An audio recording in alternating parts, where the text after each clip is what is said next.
Late at night, long after Pittsburgh had gone dark, Sullivan Marchetti stepped out of a car with a bullet hole in the rear door. Less than half an hour earlier, beneath the bridge that crossed the river, 3 strange vehicles had pinned him against the railing and fired straight into the seat where he always sat. He called no one.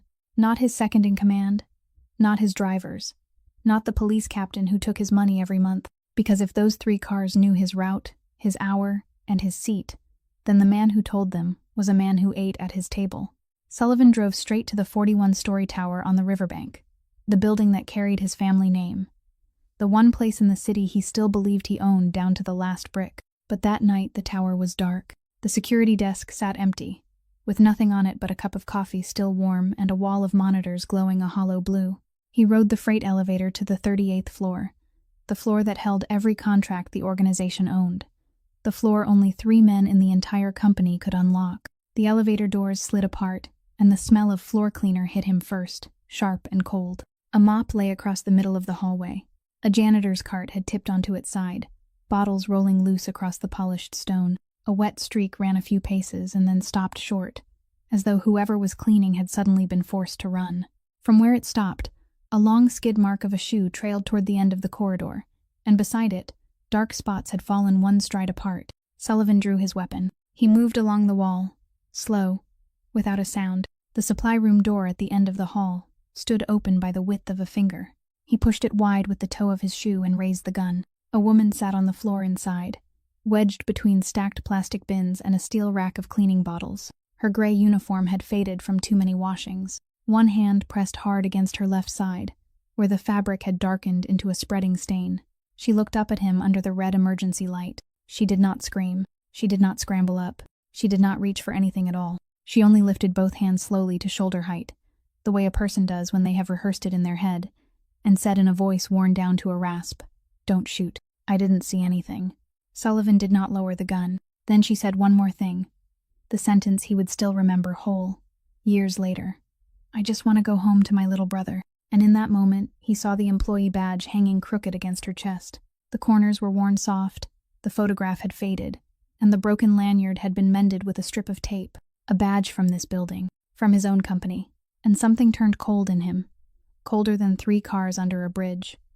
The bleeding woman in front of him had been cleaning the floors of his office for 7 years, and he had never once known she existed.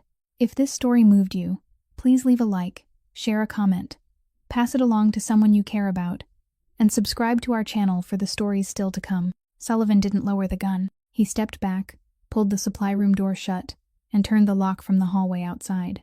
From within, he heard the woman shift against the tile floor, then silence. He took out his phone and called the only person he still dared call that night. An old man who had retired long ago and no longer had anything to do with the organization. And he asked exactly 3 questions. Who managed the cleaning contract for this building? Where were the personnel records kept? And who had the authority to shut down the camera system without leaving a trace? The man on the other end didn't ask a single question. He only said yes, then hung up. Sullivan stood in the dark hallway, the gun still in his hand, while one thought, simple yet deeply unsettling, moved through his mind. When someone appeared in the precise place they shouldn't have been, on the precise night they shouldn't have been there, then in his world, that person was bait until proven otherwise. The previous afternoon, in the room on the 40th floor, a man of about 50 had sat across from him for nearly an hour. The man owed 2 seasons of warehouse rent. He had brought a stack of papers and photographs of his 2 children, and he had talked at length about how hard the winter had been, about canceled orders, about how he needed only 6 more months. Sullivan listened to all of it. He didn't interrupt him once. When the man slid from his chair and dropped to his knees on the carpet, clutching the edge of the desk, Sullivan remained seated, both hands resting neatly before him, looking straight into the man's eyes as though he were looking at a number on a balance sheet. Then he gave a single nod, stood, straightened the sleeve of his coat, and spoke exactly one sentence. "You have 2 days to clear everything out." He didn't shout. He didn't pound the desk. He didn't touch the man with so much as a finger. He walked out of the room. The door closed behind him, and the sound of the man calling his name was swallowed whole by the thick wood. 3 days later, the sign on that warehouse was taken down and replaced with a different name. No one in the city asked what had happened, because everyone already knew. That was the man all of Pittsburgh addressed by title, rather than by name. That was the man who had never given anyone a second chance throughout all the years he had controlled this stretch of river. And now that very man stood before the door of a supply room, surrounded by the smell of floor chemicals and the blood-red glow of the emergency lights. Considering whether he should trust a woman in a gray uniform, Sullivan put the key in the lock and opened the door. The woman was still sitting exactly where he had left her, her back against the metal shelving, both hands resting on her knees where he could see them. She didn't ask where he had gone. She didn't ask what he intended to do. Only her breathing was shorter than before. He sat down in front of her, laid the gun across his thigh, and pulled down the uniform jacket hanging from a hook beside the door. He searched the outer pocket. Empty. He searched the inner pocket. A worn set of house keys with a plastic fish-shaped ring attached, nearly all its paint rubbed away. A peppermint wrapped in white paper, the edges of the wrapper stuck together from having spent too long in the pocket, and at the very bottom, a sheet of paper folded into quarters, folded and unfolded so many times that the creases had begun to tear. Sullivan picked it up. The woman saw it, and for the first time that night, she closed her eyes and turned her face away. He unfolded the paper beneath the emergency light. It was a medical bill from a children's hospital in the city, printed on thin paper that had yellowed around the edges. The patient's name bore a surname he had never heard before. The outstanding balance was printed in heavier type than the other lines, as though whoever had prepared it wanted to make certain that the person holding it couldn't mistake the amount. And in the upper right corner, stamped one over another 3 times, were 3 red ink seals bearing the same word, overdue. The seals were slightly misaligned, proof that they had been stamped at 3 different times, by 3 different hands, weeks apart. Sullivan studied the paper for a long while. He had held every kind of forged document in his hands over the course of his life. Forged customs papers, forged shipping contracts, false identification so skillfully made that it had taken federal agents 3 days to uncover the fraud. He knew what a forged document looked like. It was always too clean, too straight, too perfectly fitted to the story someone wanted to tell. But the paper in his hand had gone limp from being folded and unfolded too many times. The creases had worn white and begun to split at the center, and the edges curled from the sweat of someone's hands. No one forged a bill that had gone overdue 3 times and carried it in a uniform pocket every night, waiting for a Mafia boss to search them and find it. A person carried something like that only when they didn't know where else to put it so they could stop thinking about it. Sullivan folded the paper along its old creases and placed it on the floor beside her knee. Then he lowered the gun. The woman opened her eyes. She looked at the gun lying across his thigh, then raised her gaze to his face, and her whole body slackened just a little, the way a person's body does after being held rigid for so long that they have forgotten they were tense at all. Sullivan asked her name. She was silent for several seconds, as though weighing what she might lose by saying it aloud. Then she answered, Marin. He asked how long she had worked there. She said 7 years. Sullivan didn't respond at once. He sat there among the stacked plastic bins and scattered bottles of cleaning solution, while one number in his mind suddenly aligned with another. 7 years. Exactly as long as the building had been in his name. For 7 years, he had ridden up and down in his private elevator, signed papers in his office on the 40th floor, stood beside the windows looking down at the river, and believed he knew everything contained within these 41 stories of brick and steel. He knew the name of every branch manager's wife. He remembered the chief accountant's birthday. He knew by heart who owed whom and how much throughout the entire city. Yet a woman had cleaned the very hallway he walked through every day for 7 years, and he had never even known she had a name. He looked at her, then spoke aloud the thought in his mind, his voice as flat as if he were reading a line from a ledger. 7 years, and I didn't even know you existed. Marin lifted her eyes to him.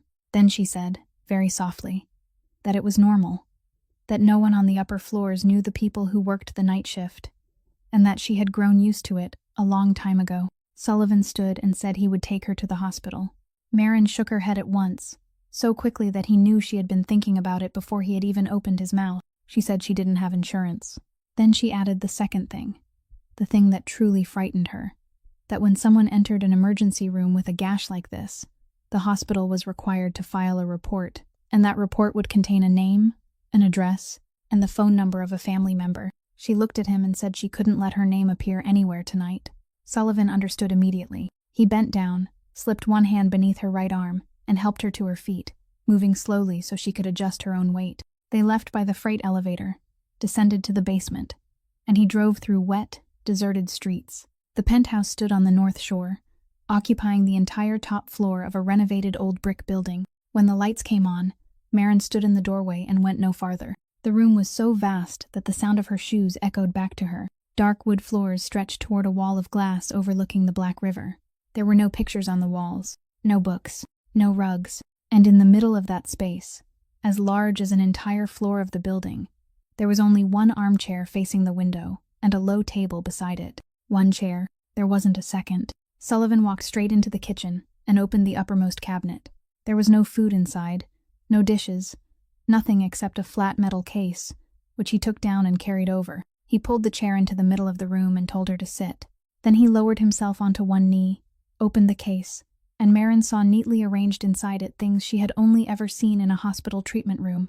Individually wrapped sterile gauze, compression bandages, clamps, curved scissors, and several small bottles with printed labels. He told her to raise her arm.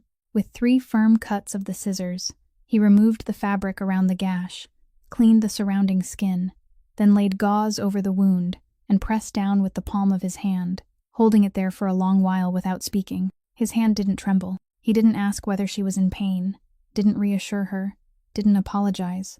He worked like a man who had done this so many times that he no longer needed to think about it. When the blood stopped soaking through the gauze, he wrapped a bandage around her ribs, secured it, and plainly told her what he saw. The gash was wide, its edges uneven. The bleeding could be stopped, but it wouldn't heal properly if left as it was. It needed stitches, but they couldn't go anywhere tonight, and perhaps not tomorrow morning either. He closed the case, stood, and went to wash his hands at the sink. Marin sat in the only chair in the room, one hand still resting lightly over the bandage, while her eyes traveled around the barren space, across the glass wall, over the wood floor, and past the kitchen cabinets that held nothing inside. Then, in a voice as calm as if she were remarking on the weather, she said that she cleaned the floors of this apartment on Tuesdays. Sullivan turned off the faucet and looked back at her. She continued, saying that in all that time, he had never once been home on a Tuesday. Sullivan didn't respond to what she had said about Tuesdays. He opened the refrigerator, which was almost empty as well, containing only a paper takeout carton from 2 days earlier and several bottles of water. He emptied the food into a skillet, lit the stove, stirred it a few times, then spooned it onto a white porcelain plate and placed it on the low table beside the armchair. He handed her a fork, then pulled the metal medical case toward himself to make a place to sit, settling on the floor with his back against the glass wall. Outside, the sky downriver had begun to turn a pale shade of gray. Marin ate slowly. Each time she raised her hand, she had to adjust the way she sat because the movement pulled the skin tight along her side. He didn't hurry her. When she set down the fork, he asked her to tell him everything from the beginning, and she did. She said she had started her shift on the 35th floor and worked her way upward, as she always did. When she reached the 38th floor, she pushed her cart out of the elevator and began cleaning the long eastern corridor, the one lined with frosted glass doors. She said she heard the passenger elevator moving, and the sound made her look up because at that hour, the passenger elevator almost never ran anymore. 3 men stepped out. They wore long coats and walked straight ahead without saying a word to one another, and none of them appeared to be in a hurry. The man in the middle stopped before the archive room door, raised a card to the reader, and the door opened. Marin said she remembered that detail very clearly, because the light on the card reader had turned green, not red. No one picked the lock. No one broke anything. The door opened for them as though they owned the place. She pulled her cart back several steps and tucked herself into the blind spot behind it, pressing close to the wall where the fire extinguisher sat inside a recessed compartment. She said she had intended to remain perfectly still until they were gone, because in 7 years of doing this work, she had learned that the safest thing was always to stand still and let people pass. But after 2 of the men had gone inside, the third remained in the hallway and turned his head toward the sound of water dripping from her mop. Marin said she didn't know whether she had made any noise. She only remembered the man's gaze sweeping along the corridor, and then she ran. She ran toward the end of the hallway instead of the elevator because an elevator required waiting, while at the end of the corridor there was a supply room for which she had a key.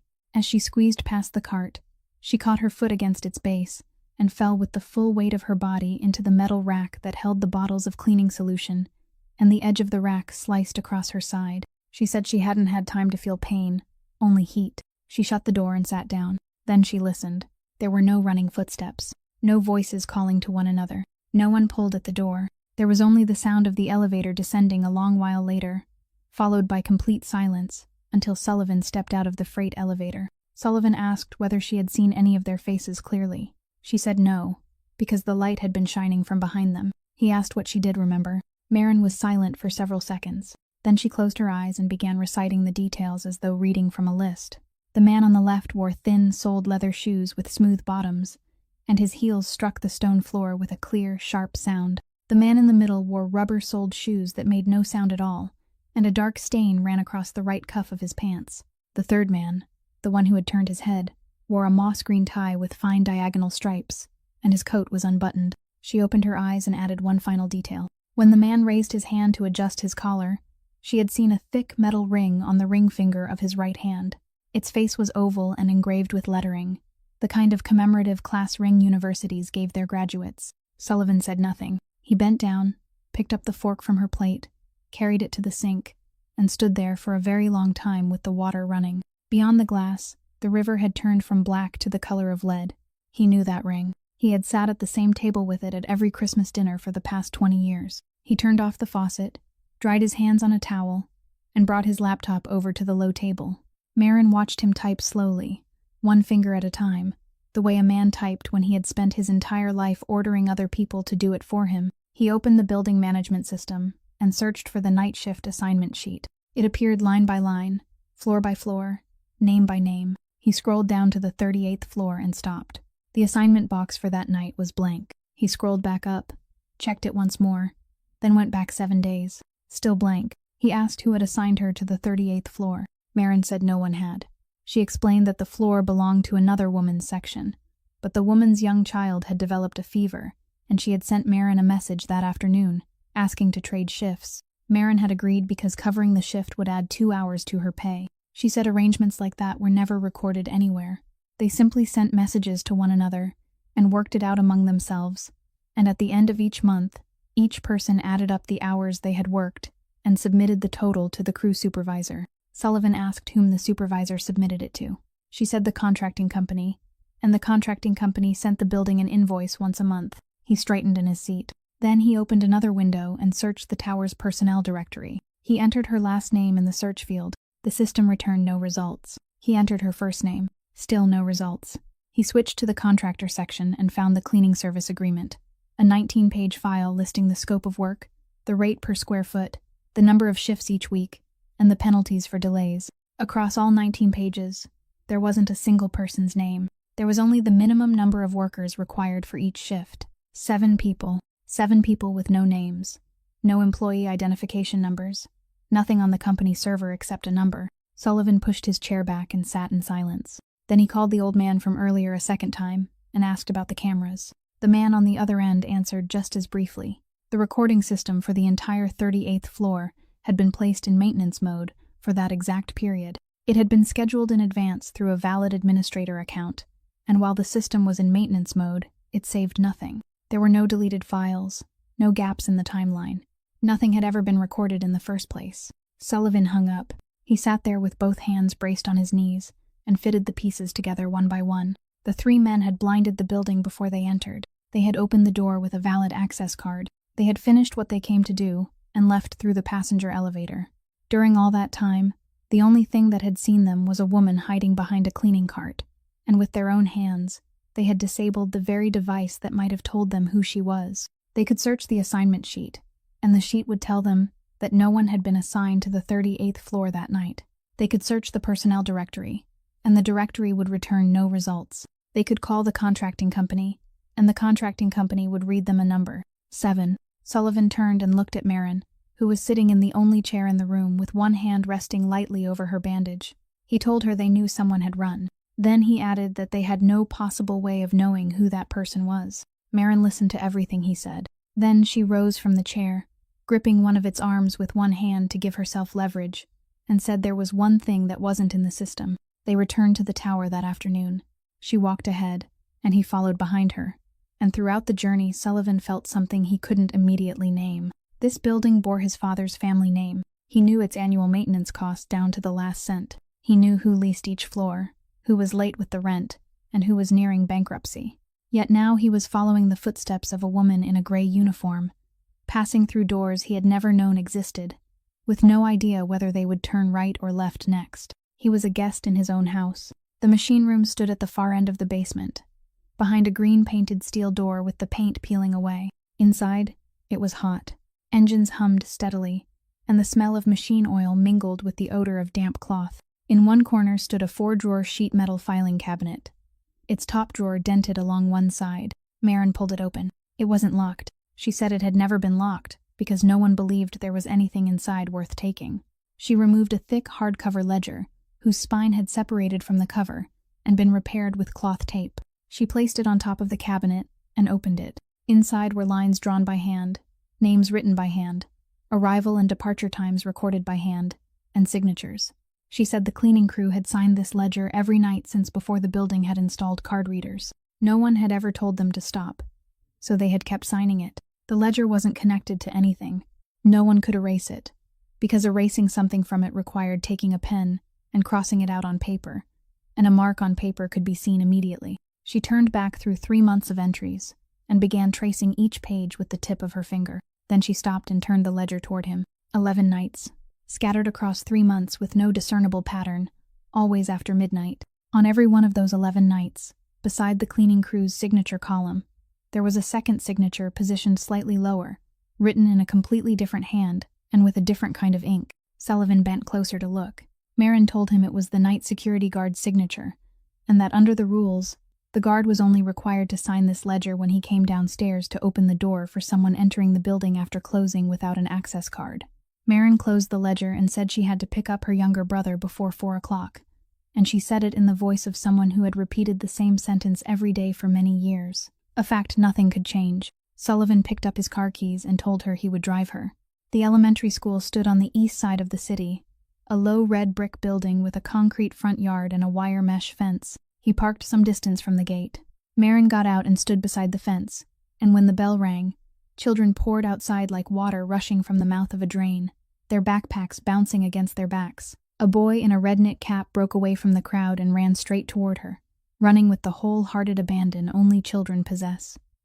Both arms stretched out in front of him, a sheet of paper fluttering in the wind between his hands. The boy threw his arms around his sister's legs, looked up, and began talking before he had even caught his breath. His name was Toby. He was 7 years old, and one of his upper front teeth was missing. He held up the paper and said that his teacher had asked them to draw the thing they loved most.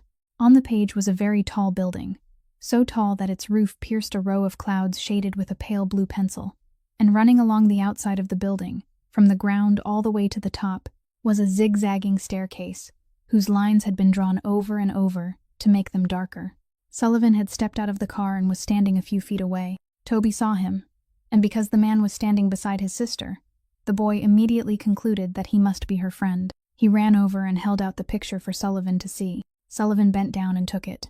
The boy pointed at the staircase with a crayon-stained finger and explained that the stairs had to be on the outside instead of the inside, so people wouldn't become trapped in the elevator, and so anyone who wanted to leave could simply leave, whenever they wished, without waiting for someone else to press a button for them. Then he said Sullivan could keep the picture if he liked it, because the teacher had already graded it. Sullivan folded the paper in half with great care, folded it once more, and slipped it into the inside pocket of his coat, the place where he kept things he never gave to anyone. In the car, Toby sat in the back seat and talked without pause for nearly 10 minutes about a turtle in his classroom and how there would be donuts on Friday. Then his head tipped to one side, and he fell asleep. Maren reached back, pulled his knit cap a little lower over his head, then straightened in her seat and looked out the window. She told Sullivan that the boy had been born with a heart valve that didn't close properly. The doctor said it could be repaired with surgery, that sooner would be better, and they had been telling her the same thing for 3 years. She said the amount was $84,000. She said she had 6,200, and she gave the figure down to the exact 100, with the precision of someone who counted it again once every week. Then, her voice still as calm as if she were reading from a work schedule, she said that if she kept working the same 2 shifts she had now, and nothing broke down, she calculated that she would have enough by the time Toby was about 13. Sullivan said nothing. He drove a little farther. Then at the intersection, instead of turning toward her neighborhood, he switched on the left turn signal. They took Toby home first, and the boy waved from the second-floor window until the car disappeared around the corner. After that, Sullivan drove south, crossed the bridge, and came to a row of low buildings, where a private clinic was tucked between a laundromat and an auto parts store. The doctor who opened the door was an old man with silver hair, wearing a sweater instead of a white coat, and he looked at Sullivan for exactly 1 second before turning and walking inside without asking a single question. Marin lay down on the examination table. The doctor removed the old bandage, examined the wound, then told Sullivan that this should have been done the night before. He prepared a tray of instruments, injected the anesthetic, and began. Sullivan stood in the doorway with his back turned, his eyes fixed on the hallway. Marin gripped the edge of the examination table and didn't make a sound during those 15 minutes. When it was over, the doctor bandaged the wound again, handed her 2 blister packs of medication inside a brown paper bag, gave her a few brief instructions, then walked Sullivan to the door and told him not to come during the day next time. The building's underground parking garage lay 1 level below, reached by a descending ramp. The ceiling was low, and several of the fluorescent lights flickered overhead. Sullivan's car was parked near the exit, and the moment they stepped down from the last stair, he stopped. At the top of the ramp, a gray box truck had backed across the exit, blocking it from wall to wall. Its engine was still running. At that same moment, the rolling door at the top of the ramp began to descend slowly, accompanied by the steady pulse of a warning bell. Sullivan pushed Marin to the right, pressing her into the space between 2 concrete columns, and told her in a very low voice that the pedestrian exit was on the other side, beyond the truck, and that the rolling door had about 20 seconds left. She studied the distance. 3 men had just stepped out from behind the truck and spread into a line.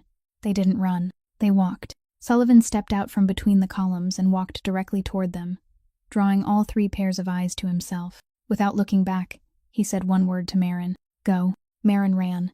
She followed the wall on the left, keeping low, slipped through the gap between the rear of the truck and the concrete wall, and by the time she reached the top of the ramp, the rolling door had descended until it was only about 1.5 feet above the ground. She dropped onto the concrete, turned her body, and rolled beneath it.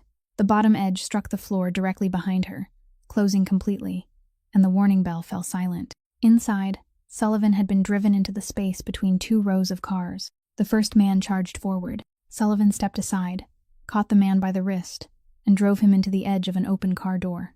The man fell to the floor and remained sitting there. The second man circled behind him. Sullivan turned and slammed the car door shut between them, and when it rebounded, he was already behind the man, locking his arm and forcing him down. The third man stopped 3 steps away, looked at the other 2 lying on the concrete, then backed away, turned, and disappeared behind the truck. Sullivan didn't pursue him. He stood there breathing, one hand braced against the hood of a car, and stared toward the rolling door, now sealed shut. He left through the stairwell at the corner of the garage, climbed to street level, and saw Marin standing on the sidewalk across the street beneath the awning of the laundromat, one hand gripping a lamppost. She hadn't run away. She could have. Sullivan called for a car from the doctor's office, and they were out of the neighborhood within 4 minutes. In the car, Marin sat in the front passenger seat with both hands resting in her lap, and those hands were trembling so violently that she had to turn them palms down and press them hard against her knees to hold them still. She didn't cry. She only breathed out through her mouth in short bursts, her eyes fixed on the windshield, like someone trying to count something in her mind so she wouldn't have to think about anything else. Sullivan glanced at her. Throughout his life, he had seen many people's hands tremble in his presence, and not once had he ever said anything to them. He changed lanes, held the steering wheel with both hands, and said aloud in a dry, low voice, "You did very well." Marin turned and looked at him. Then she faced the window again, and slowly, her hands stopped trembling. The message arrived that evening from a number that wasn't saved in his contacts, and it contained only the name of a diner in the Strip District, and a single word, tomorrow. Sullivan knew the place. It had been closed since the fall, its chairs still stacked on the tables, its sign still hanging outside, though half the lights inside had been removed. He went alone. Emmett Sable was already seated at the far end of the only long table still standing on the floor, with a cup of cold coffee before him that he hadn't touched. He was in his 50s, thin, with his hair combed straight back, and he sat with the manner of a man who had never once needed to hurry in his life. 2 of his men stood at the rear of the room without moving. Sullivan pulled out a chair and sat at his end of the table. No one offered a hand. Sable spoke first, and he spoke so softly that Sullivan had to remain completely still to hear him clearly, which was precisely how he forced the man across from him to sit still. He said the city was changing, and that those who refused to recognize it were usually the last ones to know. He said the shipping routes along the river had operated in the old way for too long, that there were people in Cleveland willing to pay 3 times as much for the same amount of cargo, and that all of this should have been settled before the two of them ever sat down at this table. Sullivan said nothing. He allowed the silence to stretch, and Sable, just as Sullivan had expected, was the one compelled to fill it. He said his offer was simple. Sullivan would sign over all operating rights to the docks and routes, keep the 3 legitimate companies bearing his family name, leave Pennsylvania, and neither of them would ever have to hear about the other again. He said it in the voice of a man offering help. Sullivan asked only one question, and he asked it very slowly. He asked why a man who had managed to position 3 cars beneath the bridge, on the right road, at the right time, with the right seat, now had to sit inside a closed diner and ask for a signature. The entire room went still. One of the 2 men at the back shifted his weight. Sable lifted the cup of cold coffee, then set it down without drinking, and during those 3 seconds, Sullivan saw exactly what he had wanted to see. Whatever had happened beneath the bridge hadn't unfolded the way Sable had intended, and Sable didn't know why.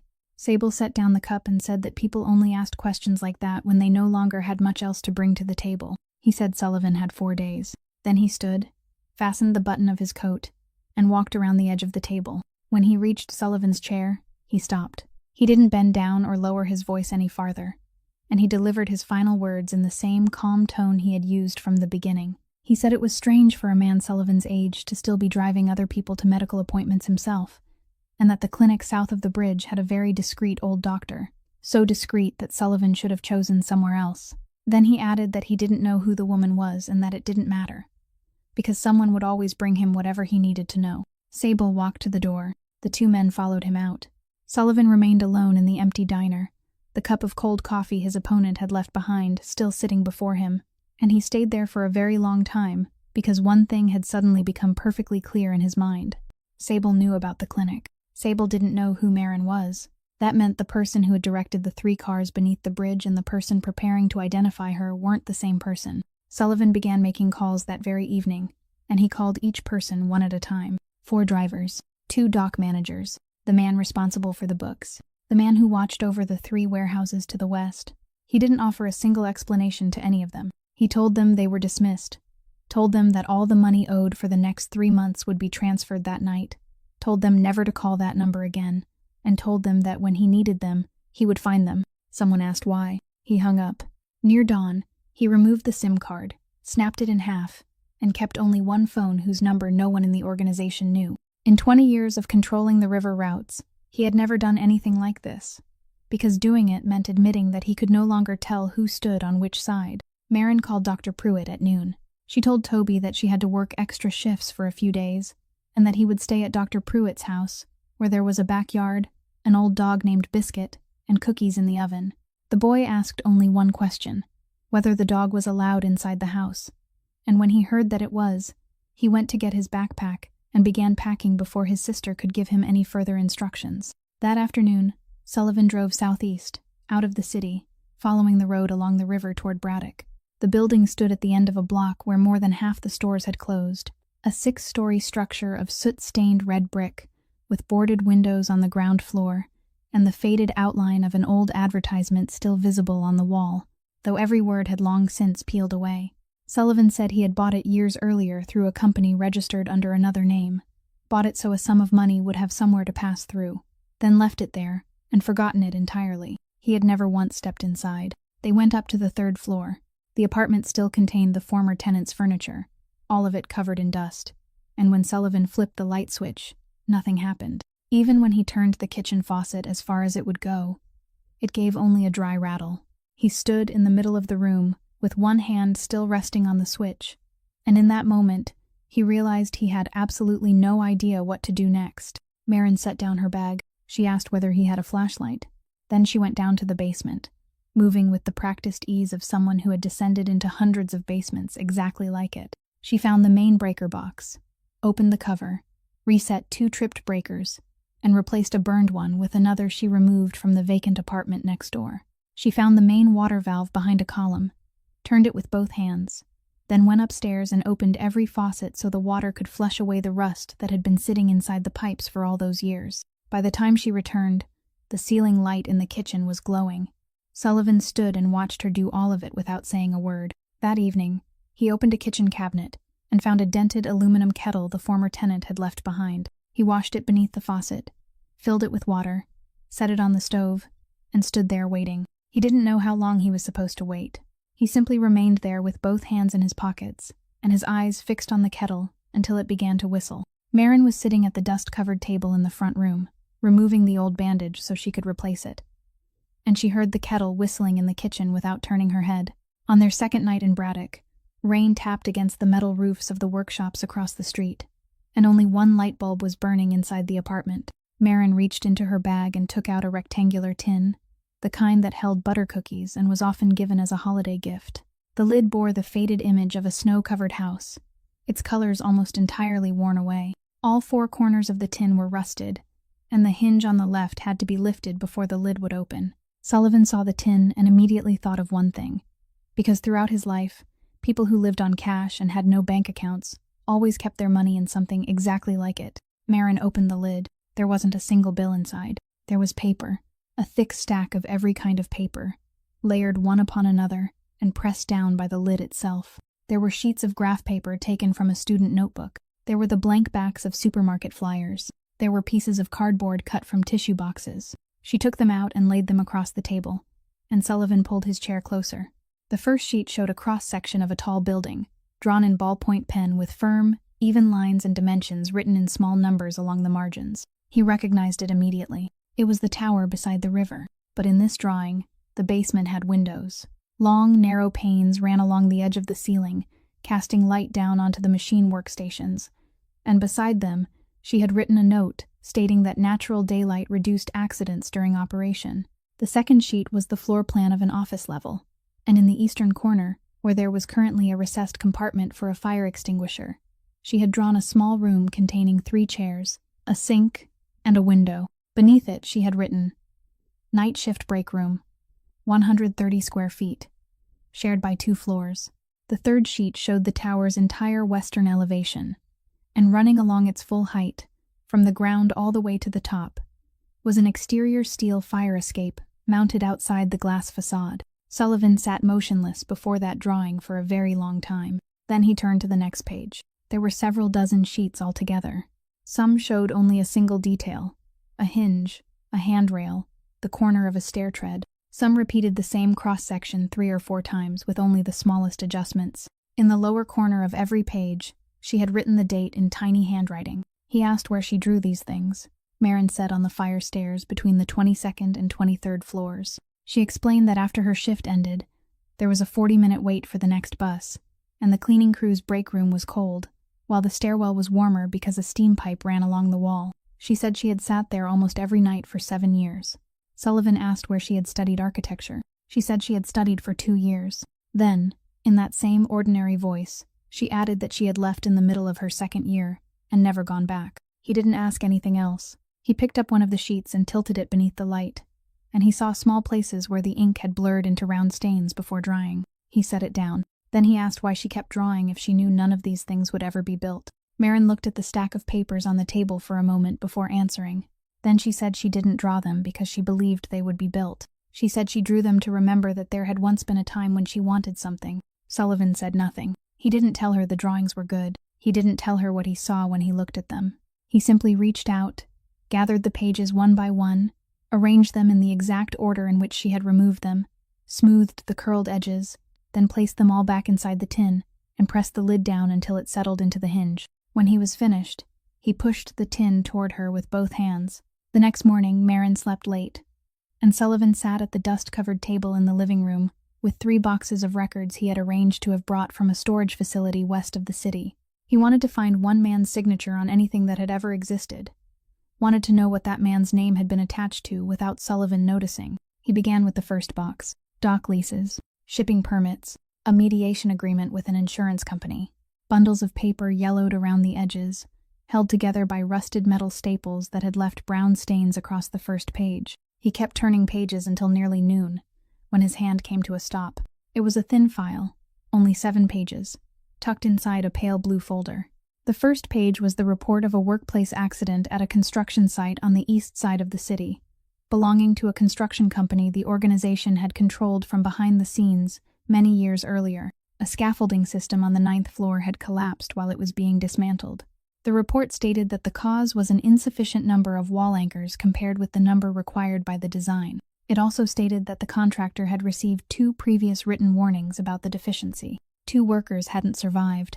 The second page was a settlement agreement with their family, including a single payment amount and a clause printed in small type at the bottom of the page, under which the recipients agreed not to file a complaint, not to provide information to the press, and not to participate in any related lawsuit in the future.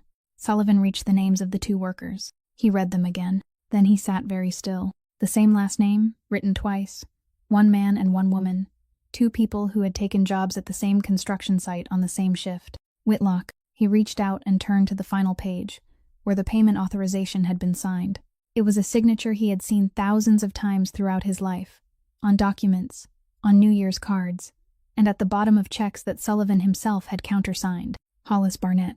The date written beneath it fell during the winter his father died. The winter Sullivan was 19 years old and knew nothing at all about running anything. The winter every document was carried in by someone else, and carried away again, while all he had to do was nod. He hadn't known about this. He had never heard of that construction site, never heard of that scaffolding, never heard of those 2 people. But he sat there with the file in his hands, and he understood one thing with perfect clarity. He knew where the money used to purchase that silence had come from, and he knew where the rest, the portion that hadn't been paid to anyone, had eventually gone. It had flowed into the docks along the river. It had flowed into the 41-story tower bearing his family name. It had flowed into the penthouse, whose floors a woman had cleaned for 7 years. In the bedroom, the bed springs creaked once, then went silent. Sullivan folded the paper, bearing the 2 names in half, then folded it once more. He stood, picked up the coat draped over the back of the chair, and slipped the paper into the inside pocket, the place where he kept things he never gave to anyone. Another sheet of paper was already there, folded into quarters, bearing a drawing of a tall building piercing the clouds and a staircase running along its outside. The 2 pieces of paper rested beside each other. He buttoned his coat. Over the next 2 days, Sullivan became a different man, and Marin noticed it from the first morning. He no longer looked directly at her face when he spoke. He said less, and when he did speak, his voice had grown noticeably gentler, the kind of gentleness people used with someone who was ill. Lunch that day consisted of only 2 takeout containers from the shop down the street. He pushed both toward her and said he wasn't hungry. That evening, he poured her a glass of water before she could stand. When she asked whether there was any news, he said there wasn't, then turned away. On the second night, she sat at the table in the living room and watched him standing beside the boarded window with one hand inside his coat pocket, and she realized he had been standing that way for nearly an hour without doing anything. Marin asked what he was holding in his pocket. Sullivan didn't turn around. She asked again, and this time, she rose to her feet. She said she had spent 7 years inside a building where people passed her every day without seeing her, so she knew very well when someone was trying not to look at her. She said she didn't need to be treated kindly.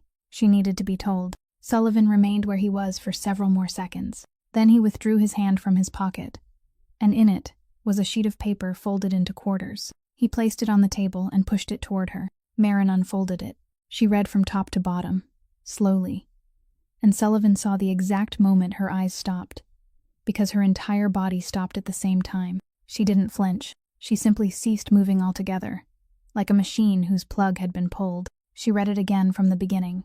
Then she turned to the second page, reached the clause printed in small type at the bottom, and read that particular passage for a very long time.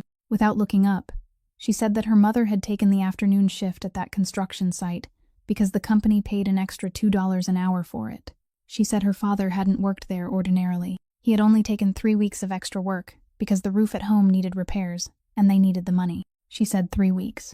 Then she placed the paper on the table, smoothed it flat with her palm, and raised her eyes to Sullivan. She asked when he had found it. Sullivan didn't lie. He said he had found it the day before yesterday, around noon.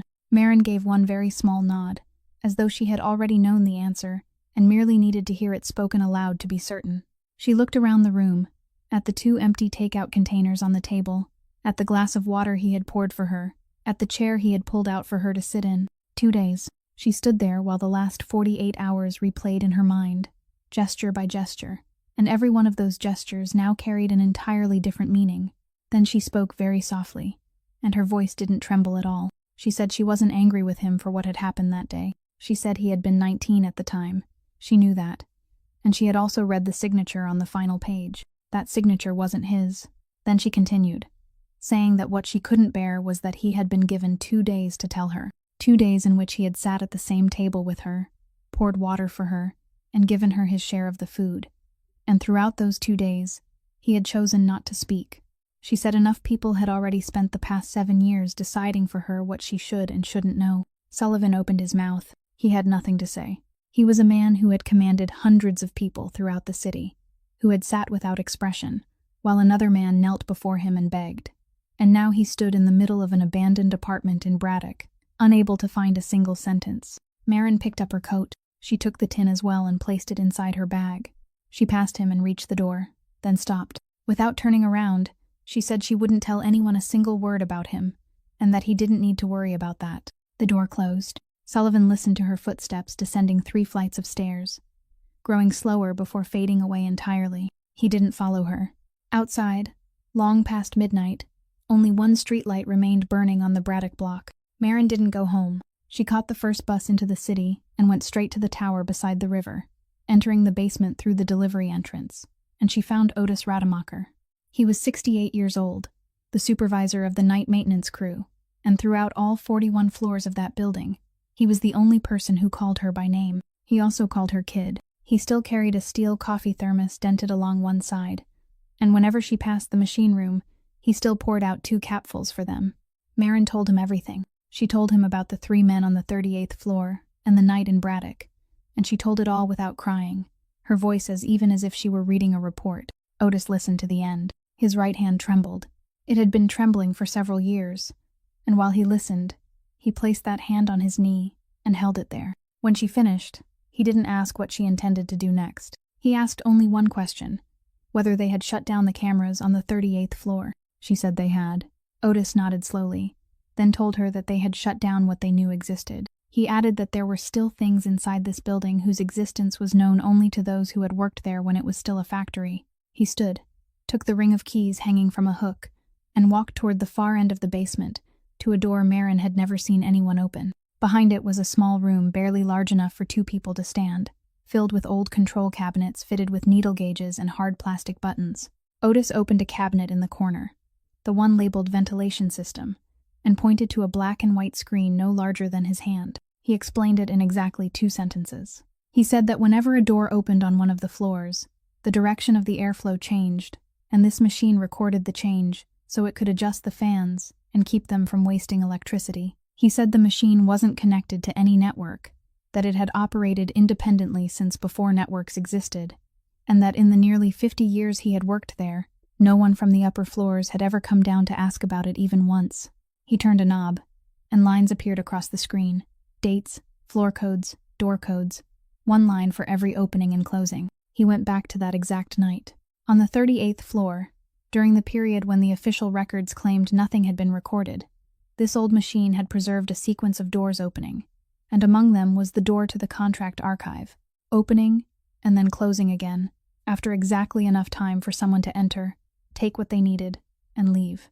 Otis took a roll of thermal paper from a drawer, fitted it into the small printer attached to the side of the cabinet, and pressed a button. The machine buzzed and moved slowly, feeding out a long strip of paper.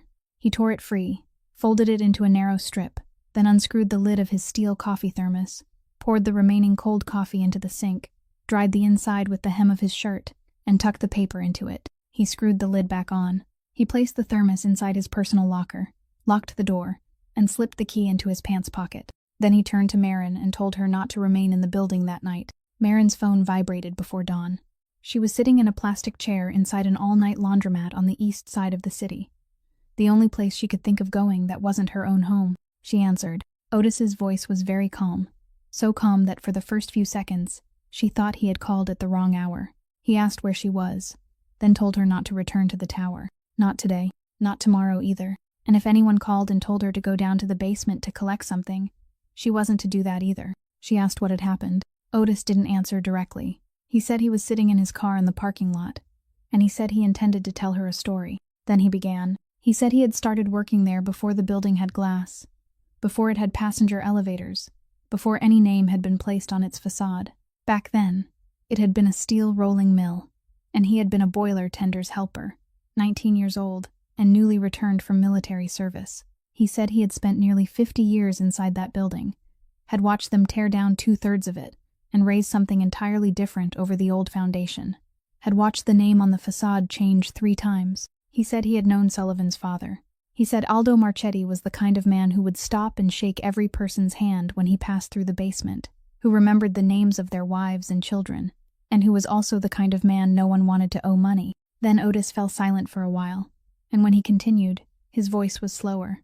He said that on the night they carried Aldo out of the warehouse to the west, Otis had been on duty. He said he had been in the yard, standing about 100 feet away with several other workers, and he said he had seen the boy, 19 years old, leaning against the side of a car, with no one standing beside him and no one touching him, and he was crying. Otis said the boy had cried without making a sound, both hands gripping the edge of the car door, and not one of the men present that night had gone to him. Otis said he hadn't told anyone that story in nearly 50 years. He told Marin that people often asked whether he was afraid of Sullivan Marchetti, and his answer had always been no. He said he wasn't afraid because he had seen that man cry, and he wasn't afraid of a person who knew how to cry. Marin asked whether he was all right, her voice tightening. Otis said he was fine, that he was only sitting in his car and would be heading home soon. Then he said he had hidden the coffee thermos somewhere only he knew, and that if anything happened, she should tell the boy that what he needed was inside locker number 38. He had chosen that number because it was easy to remember. He gave a brief laugh. He told her to eat something because she was too thin. Then he said, "Kid, there's one more thing I've wanted to tell you for a long time. Back in February, when you had just started working there, I told the supervisor at the building across the street that..." The connection broke in the middle of the sentence. There had been no sound beforehand. No sound at all, only a very soft click. And then the line changed into a steady sequence of beeps. Marin called back. The phone rang 8 times before going to voicemail. She called again. This time it didn't ring. The 4th-floor corridor of the hospital was covered in pale blue vinyl flooring, and beneath the ceiling lights, it gleamed like the surface of water. Marin sat in a row of chairs against the wall, both hands resting in her lap, her coat still buttoned. At the far end of the hallway, a nurse pushed a cart past, and one of its wheels made a sound as it crossed a seam in the floor. The room door was closed. A small white board hung on it, and across that board, someone had written in blue marker, in hurried handwriting, the first 3 letters of a surname that no one in that building had ever bothered to ask about in nearly 50 years. While Marin sat in the row of chairs against the wall throughout that morning, in an office not far away, a man wearing a thick metal ring was turning through a set of contracts that Emmett Sable's men would never have thought to examine. He didn't search the personnel server. He didn't look for the assignment sheet. He called the cleaning service contractor, identified himself by his correct title, said the building needed to reconcile the night shift payroll for the previous quarter, and requested the complete list. He received it because for many years, he had been the person who signed the renewal of that contract every summer, and no one on the other end of the line found anything unusual about the request. 7 names, 7 addresses, 7 phone numbers. He skimmed the list and stopped at the 4th line. By noon, Marin's phone vibrated, an unfamiliar number. She left the corridor and stood on the stairwell landing, where a window overlooked the parking lot, then answered. The man's voice on the other end was very soft and slow, and he introduced himself by name, as though they already knew each other. Emmett Sable said he was very sorry about what had happened to the maintenance supervisor, and he said it in the voice of someone who was genuinely sorry. Then he said he wouldn't waste her time. He said he knew she was in contact with Sullivan Marchetti, and he needed only one thing: Sullivan's location. He said she didn't have to do anything else, didn't have to meet anyone, didn't have to sign anything. She only had to send an address by text message. Marin said nothing. Sable allowed the silence to last for exactly a few seconds, then continued, and he read out a number, 84,000. He said he knew what that amount meant and what it was for. He said he also knew the hospital, knew the surgeon's name, and even knew about the waiting list on which she had been placed for the past 3 years. He said the money would be transferred directly to the hospital, not into her account, that no one would be able to trace it, and that it would be there within 2 hours of his receiving her message. Then he spoke his final sentence, and he said it very gently. He said the man she was protecting was the head of the organization that had signed the check used to purchase her family's silence many years earlier, and that she should ask herself why he had been so kind to her during the past few days. Sable hung up, Marin stood on the stairwell landing with the phone in one hand and the other resting on the green-painted steel railing. Beneath the window lay the parking lot, and beyond the parking lot stood a row of low buildings, and farther still were the rooftops of the city whose floors she had cleaned for 7 years. She turned on the screen. A message from the unfamiliar number was already waiting there, needing only a single line in reply. She thought of Braddock, of the 6-story red brick building at the end of a block where more than half the stores had closed, and she knew the exact street number, the floor, and even the door. She thought of the paper bearing 2 names, and the clause printed in small type at the bottom of the page. She thought of the 3 weeks of extra work her father had taken to repair the roof. She thought of the additional $2 an hour for which her mother had traded the afternoon shift. She thought of 2 days of silence. Then she thought of a 7-year-old boy sitting in Dr. Pruitt's backyard with an old dog named Biscuit, a boy whose doctor repeated the same sentence at every yearly examination, that sooner would be better, while every year she gave the same answer. Give me more time. She thought of the $6,200 she had counted once a week for 3 years. She thought of the point when Toby would turn 13. Her thumb rested on the screen. At the far end of the corridor, a door opened and closed, and the sound of cartwheels rolling across the seam in the floor carried to where she stood. Marin remained there for a very long time, long enough for the phone screen to go dark once, forcing her to wake it again. No one in the world could have blamed her if she pressed send. She understood that very clearly. She lifted her thumb, then she pressed the screen lock button, and the phone went dark in her palm. She stood there a little longer with her forehead resting against the cold window frame. After that, she turned on the phone again, deleted the call from her recent calls, opened her contacts, scrolled down to a name she had saved only 3 days earlier, and pressed call. The phone rang exactly once. Sullivan reached the hospital within 40 minutes. He stood at the end of the 4th-floor corridor, looking at the small white board attached to the closed door, while Marin told him about the call she had received at noon. She told him everything, leaving out no detail, including the amount of money.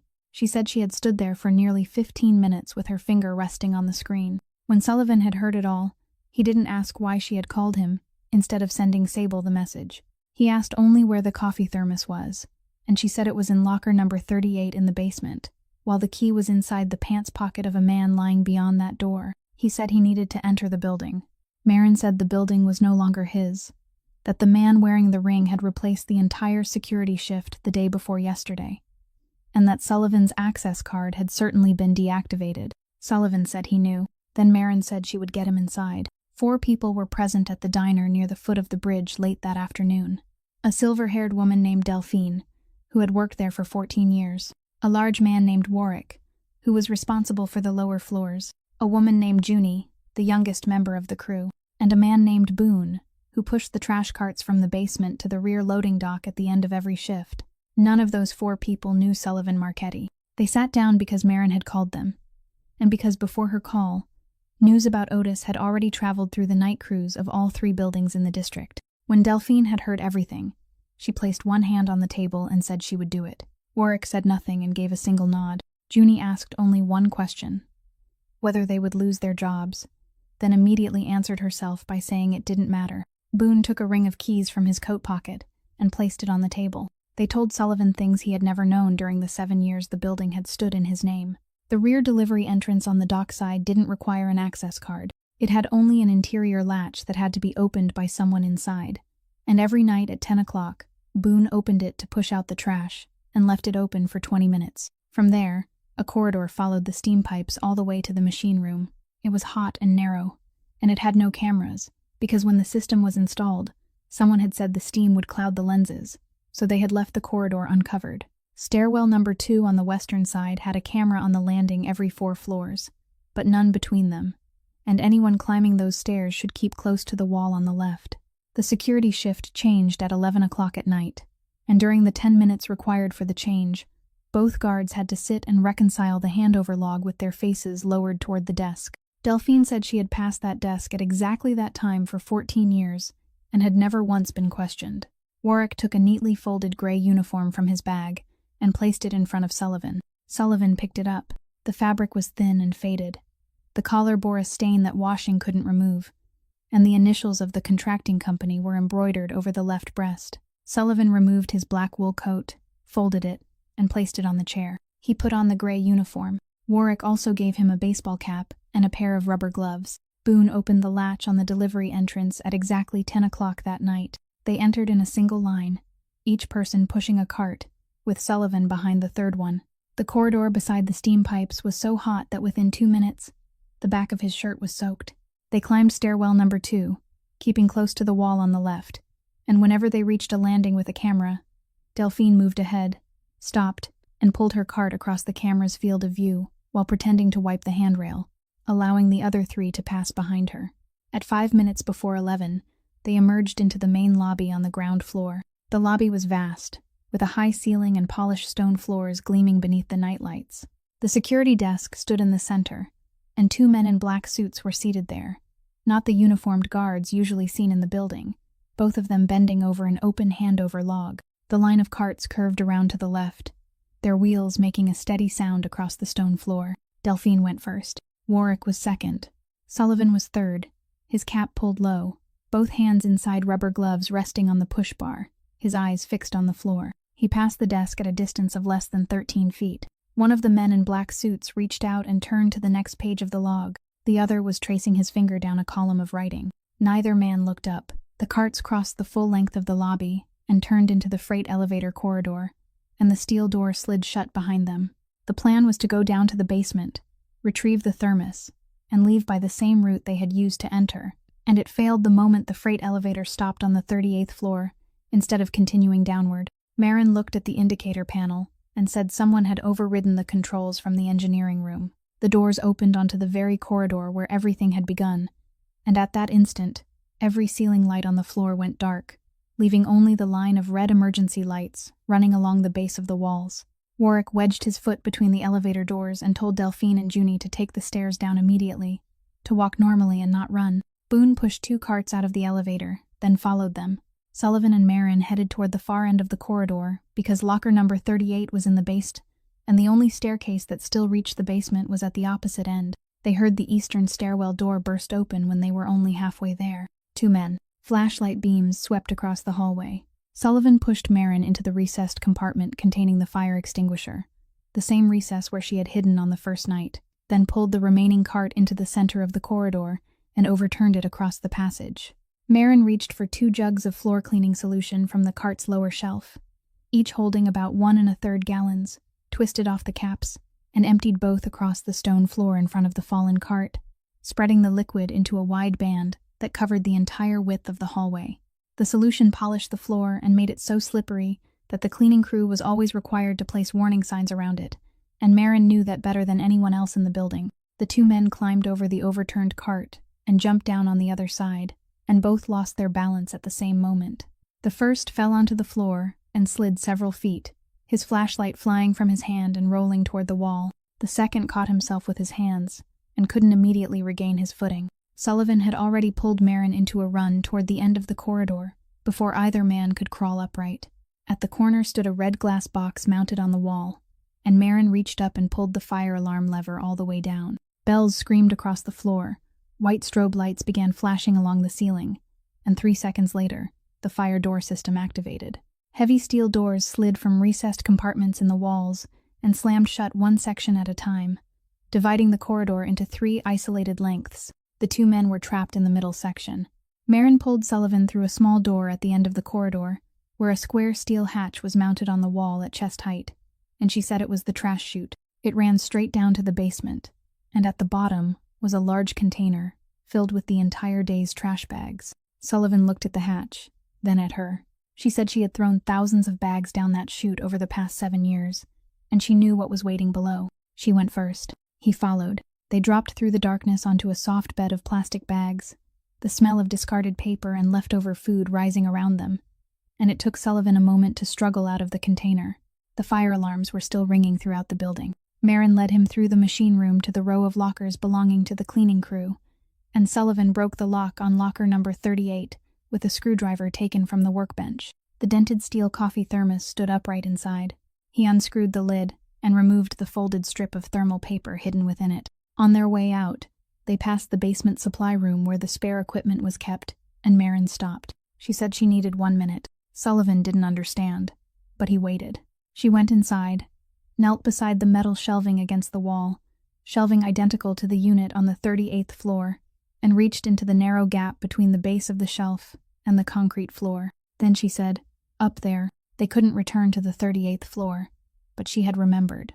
She said that on the night she fell against the shelving and sat down, her phone had been inside the pocket of her uniform jacket, but later, when Sullivan searched the jacket, it hadn't been there. She said she had assumed it was lost, and during the past several days, she hadn't had time to think about it again. Warwick found it the next morning after the fire doors reopened, wedged beneath the base of the metal shelf. One corner of the screen cracked, and the battery at 2%. When Marin connected it to a charger and turned it on, the first thing that appeared was the recording application, and inside it was a file nearly 2 hours long, saved from that very night. She opened it and listened. At the beginning was her own voice, tired and hoarse, halfway through telling a story about a lost turtle trying to find its way home. She had been recording it so Toby could listen the next morning before school, something she had done almost every night for years because he was already asleep when she returned from work, and she had already left to deliver newspapers by the time he woke. The story broke off at the sound of the elevator moving. Then came footsteps across the stone floor. After that, came the voices of 3 men speaking to one another directly outside the supply room door, clear and distinct, every word preserved. And one of those 3 voices was one Sullivan had heard at his family's dinner table for 20 years. Hollis Barnett sent Sullivan a message the following afternoon from the old number they had used to communicate for 15 years. And the message contained only 2 words: the roof. Sullivan climbed the stairs. On the roof of the 41-story tower, wind from the river swept across the concrete and carried fine grains of snow diagonally beneath the red aviation warning lights. Hollis stood near the edge with his back turned and the collar of his coat raised, holding a steel coffee thermos dented along one side. He turned when he heard the door. He raised the thermos and said he had found it that morning inside locker number 38, that it was empty, and that he was standing there to ask where the thing that had once been inside it was now. Sullivan didn't answer. He walked to within 5 paces of Hollis and stopped, while Marin came up behind him and remained beside the door. Hollis saw her and recognized her immediately, and for an instant, something crossed his face that Sullivan couldn't read. Then Hollis began to speak, and he spoke very quickly, like a man who had rehearsed throughout the night. He said he had never intended for things to go this far. He said Sable had held leverage over him since the previous summer, that for 3 years he had taken money from the organization's funds and concealed it within service contracts, and that Sable had copies of everything. Sullivan asked what he had taken the money for. Hollis fell silent. The wind drove snow diagonally between them. Then he said his wife's name, and he said she had been lying on the 6th floor of a treatment center north of the city for the past 3 winters. Insurance had stopped paying long ago. Every month, he had to produce an amount no salaried worker in the world could possibly earn, and the doctor had told him the previous month that the time remaining could now be counted in weeks. He said he had spent more nights sitting in his car outside that center than he had spent sleeping in his own home. Sullivan asked about the night beneath the bridge. Hollis looked up. Then he revealed what, until that moment, no one else in the world had known. He said he had given Sable the route, and even the seat, but he had deliberately given him the wrong time. He had shifted the schedule by 15 minutes, enough for the 3 cars to block the correct location, but only after Sullivan had changed seats, following a stop at a gas station. He said he had sat inside his own car 3 blocks away for a full hour afterward, waiting to hear what had happened. He said he had sold Sullivan out, but he hadn't killed him, and he said it as though that distinction could still save something. Then he asked, his voice breaking, what Sullivan would have done if he had been in Hollis's place. Sullivan drew his gun and raised it. The barrel pointed directly at the chest of the man who had taught him to fire the first shot of his life, the man who had sat at the head of his family's dinner table every Christmas for 20 years, the man who had authorized the check that purchased the silence of a family whose name Sullivan had never heard. Hollis didn't step back. He released the coffee thermos, and it struck the concrete, rolled once, then stopped. He closed his eyes. Marin didn't move toward them. She didn't raise a hand to stop Sullivan or call his name. She only spoke from where she stood beside the door, her voice calm enough to carry clearly through the wind. She said Mr. Otis was lying on the 4th floor of the hospital on the east side, and he was still breathing. She said he had worked inside this building for nearly 50 years, and not one person from the upper floors had ever asked his name. Then she said that if Sullivan pulled the trigger tonight, tomorrow people would remember Otis as the man who died because of a mob boss, and that would be the only line anyone ever wrote about him. Sullivan remained still. Snow blew across the space between the gun barrel and the other man's chest. And in that moment, what rose in Sullivan's mind wasn't pity. He saw himself 3 days earlier, standing in an abandoned apartment in Braddock, having severed every connection, sent all his people away, and prepared to burn everything his father had left behind, all because of a woman he had known for less than a week. He understood exactly where Hollis was standing because he had just stood there himself. The only difference was that Sullivan had been luckier. Sullivan lowered the gun. He bent down, picked up the steel coffee thermos from the concrete, brushed the snow from its lid, then took out his phone and called a federal number he had saved the night before. Otis regained consciousness the following afternoon, and he remained awake for 2 days. On the first day, he couldn't say much. He only lay there staring at the ceiling, raising his eyebrows now and then whenever someone came into the room. On the second day, he was more alert, and Marin sat beside his bed all afternoon. He asked whether she had eaten. He asked whether the coffee thermos had reached its destination, and when she told him it had, he closed his eyes for a moment and nodded. Then he took her hand. His hand trembled. It had been trembling that way for years, and he held her hand inside his for a long time before he spoke. He said that for nearly 50 years, he had crossed that lobby every night.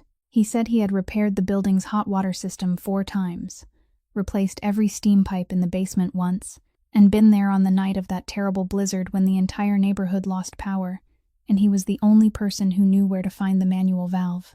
He said that in all those nearly 50 years, not one person from the upper floors had ever asked him his name. Then he smiled, a smile that creased one whole side of his face, and said, "But you did, kid." He passed away on a Tuesday morning, before the sky had fully brightened, and there was no time for anyone to call anyone else. The funeral was held that weekend at a small funeral home in Lawrenceville. Marin arrived early, and when she stepped inside, she stopped in the doorway. Nearly every row of chairs was already filled, and every person in the room was wearing a gray uniform. 42 people. The night crew from the tower by the river, the night crew from the office building across the street, and the night crew from the shopping center to the north. Most of them had never met Otis even once in their lives, but every one of them knew who he was. Delphine sat in the second row. Warwick, Junie, and Boone sat beside her. In the last row, close to the wall, a man sat alone. He wasn't wearing a suit. He wore an ordinary cloth coat. There was no car waiting outside, no one standing behind him, and he had come by bus. When the time came, 6 men were called forward to carry the casket, and the 6th man, standing at the rear left corner, was Sullivan Marchetti. He carried it out to the hearse beside 5 maintenance workers, and no one in the room knew who he was except the 4 people sitting in the second row. Outside in the courtyard, after the hearse had gone, Marin remained alone beneath a bare maple tree. She hadn't cried once in the past 2 weeks. She hadn't cried when the phone line went dead in the middle of a sentence. She hadn't cried in the 4th floor corridor. She hadn't cried on the roof of the tower. But there, beneath that maple tree, she sank onto the concrete step, covered her face with both hands, and wept like someone who had held everything inside for too long and could hold it no longer. Sullivan said nothing. He took off his coat and laid it across her shoulders. Then he stood there with his back to the gate, shielding her from the eyes of everyone who passed. 3 days later, a young man came looking for Sullivan at the coffee shop where he sat every morning. He was about 25, dressed in a thin coat, and he stood beside the table for a long while before sitting down. Sullivan recognized him at once. He was the night security guard who had left his post unattended on the night when a cup of coffee had been left behind on the desk, still warm. He offered no explanation. He said only one thing: $800, last month's rent. Then he sat in silence, both hands resting on his thighs, and waited. Sullivan studied him for a long time. The man whom everyone in the city had once called by his title instead of his name, the man who had never given anyone a second chance, sat there and heard again in his mind the words of an old man, passed on to him through Marin. He asked the young man where he lived. The young man gave him the name of a street on the south side. Sullivan took out his phone, called the manager of the building, asked exactly how much was owed, and transferred the full amount then and there, along with the rent for the next 3 months. Then he ended the call and told the young man he could go. The young man remained seated for a few more seconds, unable to understand, then rose and walked toward the door. When he reached the front step, he turned back and asked why. Sullivan didn't answer. He merely lifted his coffee cup and looked through the window, where the Tuesday morning buses rolled past, filled with people on their way to the early shift. Sullivan turned everything over on a morning near the end of the month, and he held nothing back. He brought the entire roll of thermal paper from the steel coffee thermos, the audio file from the phone with a crack across one corner of the screen, the cleaning crew's handwritten time ledger with its 11-second signatures, and all 4 boxes of records from his own organization. Documents that no one in the world could have taken from him if he had chosen to keep them. The female agent sitting across from him asked why he was surrendering the evidence against himself as well. Sullivan answered that someone else had already paid a far greater price than he ever would, and he offered no further explanation. Emmett Sable was indicted on the strength of that chain of evidence, along with 9 other people. Hollis Barnett pleaded guilty and told them everything, and his wife passed away before the first trial began. Sullivan Marchetti received 4 years. He didn't appeal. On the day he went in, no one was waiting outside. No lawyer hurried after him through the corridor, and the 41-story tower by the river had already been transferred 3 weeks earlier to a court-appointed trust. The trust bore the name Rademacher. It provided health insurance for cleaning and maintenance workers throughout the city, and it awarded scholarships to their children. The first clause in its charter required that every record submitted include the worker's full name. No human being was ever to be recorded as a number. Toby underwent surgery that spring. The operation lasted 6 hours and went well. When the boy woke up, the first thing he asked his sister was when he could have ice cream. The second thing he asked was whether the man had come. Marin told him that yes, he had come, and he had been sitting in the hallway since early that morning. 3 years later, Marin Whitlock graduated with a degree in architecture at the age of 30. Her final project was a plan to renovate an office tower beside the Monongahela River. The review board awarded it the highest grade in her class, and 1 year later, the trust approved the plan for construction. In her design, the basement had long, narrow windows running along the upper edge of the walls to let in natural light. At the eastern corner of every 2 floors was a small room measuring roughly 130 square feet, with 3 chairs, a sink, and a window. On the plans, it was labeled the night shift break room, and running the full height of the western face, from the ground all the way to the roof, outside the glass, was a steel fire escape, so no one would ever have to wait for someone else to press a button, so anyone who wanted to leave could always find a way out. The plaque in the lobby didn't bear Marin's name, nor did it bear the name of the Marchetti family. It bore the names of the 2 workers who had fallen with the same scaffold at a construction site on the east side of the city many years before. 2 people whose names had once appeared only on a sheet of paper, with a clause printed in tiny letters at the bottom. And in the lower right corner of the original plans hanging in the lobby, there was a small line of text that could only be read by standing close. It said, "Designed by the woman who once cleaned these floors." The morning Sullivan walked out through the prison gates. The air was cool and the pavement was still wet. The sliding gate opened. He stepped through, and it closed behind him. No car had come to collect him. No one was standing in the parking lot waiting. He remained there for a moment with a canvas bag in his hand, then looked toward the road beyond the grounds. An old car was parked at the curb, its paint faded, and a woman stood leaning against the door with both hands tucked into the pockets of her coat. That evening, they ate dinner in a small kitchen, with a window overlooking the street. Toby, now almost as tall as his sister's shoulder, talked without stopping about the school soccer team and how he had been chosen to play on the right wing. Sullivan pulled out a chair and sat at the innermost place at the table, with his back to the door, and he remained that way throughout the meal.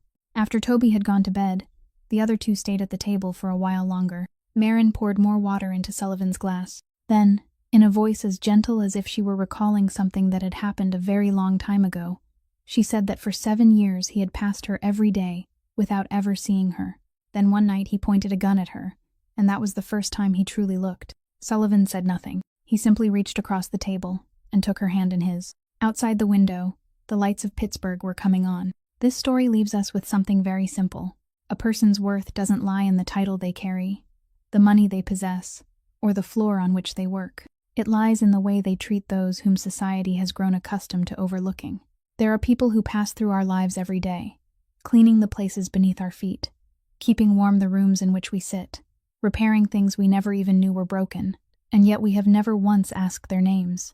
Kindness sometimes begins with nothing more than a willingness to look, and respect can sometimes be contained in one brief question about the name of the person standing before us. And perhaps the greatest lesson is this: none of us is invisible. Some of us simply haven't yet met someone willing to open their eyes. If today's story touched your heart, please subscribe to our channel, press the like button, and share it so we can continue listening together to more moving stories every day. How did you feel about this story? About Marin, about Sullivan, and about Otis. We would truly love to read the thoughts that come from the deepest part of your heart, because every feeling you share is a precious gift to us. We wish everyone listening to this video lasting health, a joyful life, and peaceful days ahead. Goodbye for now, and we look forward to seeing you again in our next video.